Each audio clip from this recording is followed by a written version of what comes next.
I'm Angela Udongo, and I'm here interviewing the CEO and co-director of Surgical Implant Solutions, Dr. Sweeney.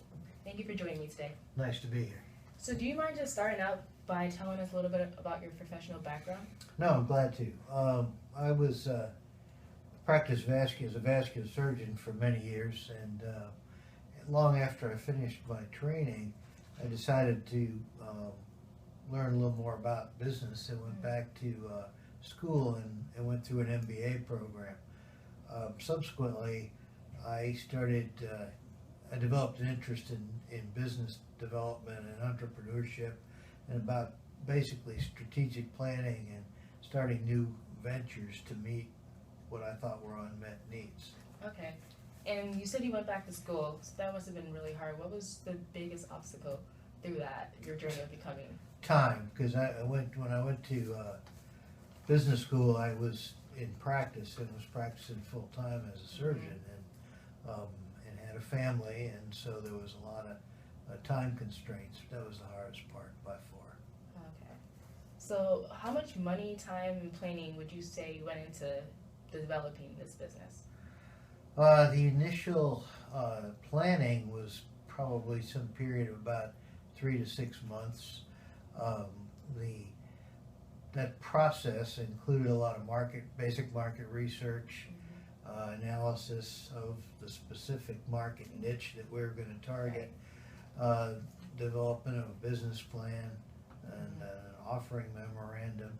The capitalization, in terms of how much, I think the initial capitalization we raised about $1.2 million in the initial offering, and that gave us a pretty good start to developing the company.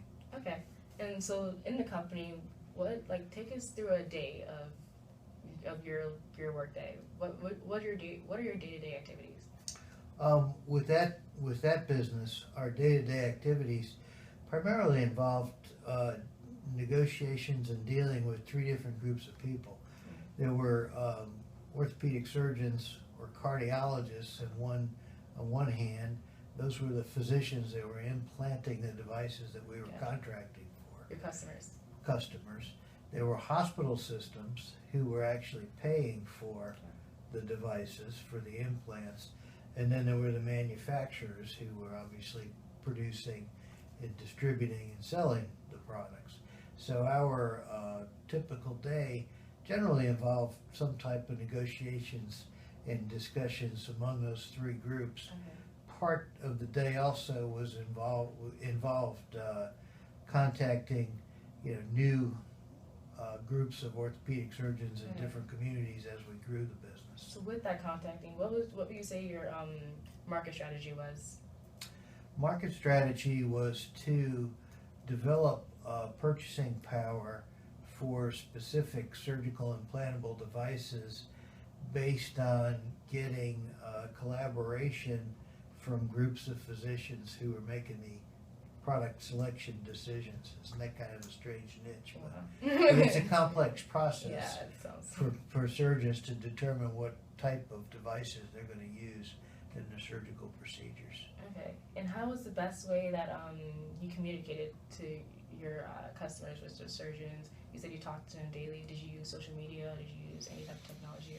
No, we didn't really spend much time with social media. We did use email, basically, and but a lot of telephone, and then a lot of travel involving a lot of face-to-face conversations. Okay, and would you say the face-to-face conversation was better, like more personal? Yes, there wasn't any question.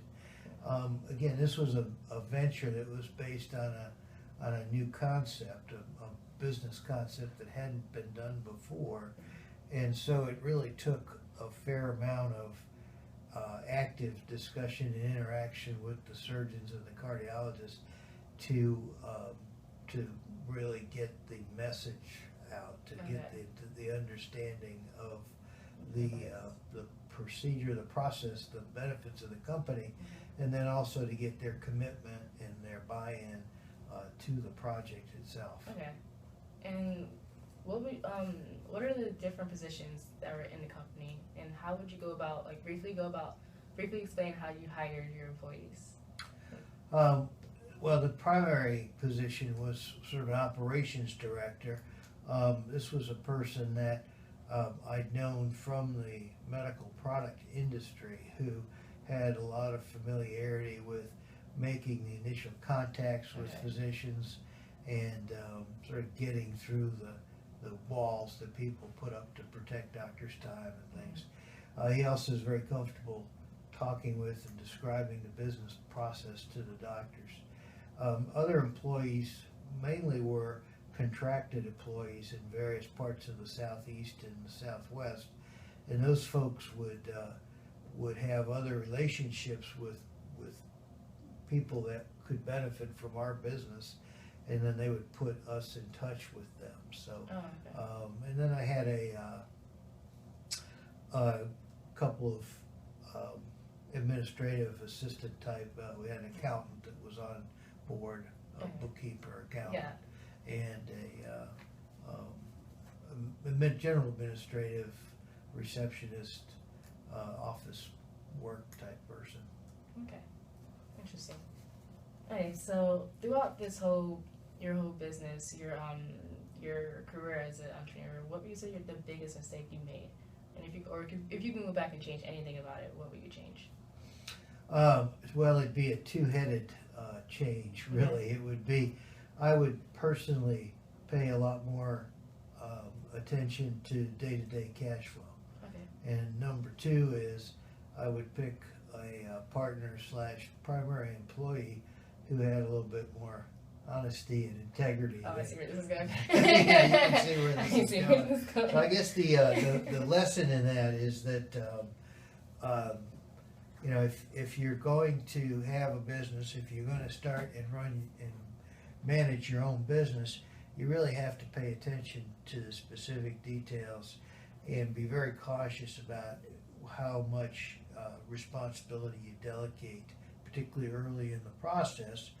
And also the final thing, which is a well-known principle, is that it's really all about cash and cash flow in a startup business. Mm-hmm. Okay, and that alluded to the last question, was do you have any advice for anyone interested in being an entrepreneur, which you started? So if you have any other final advice?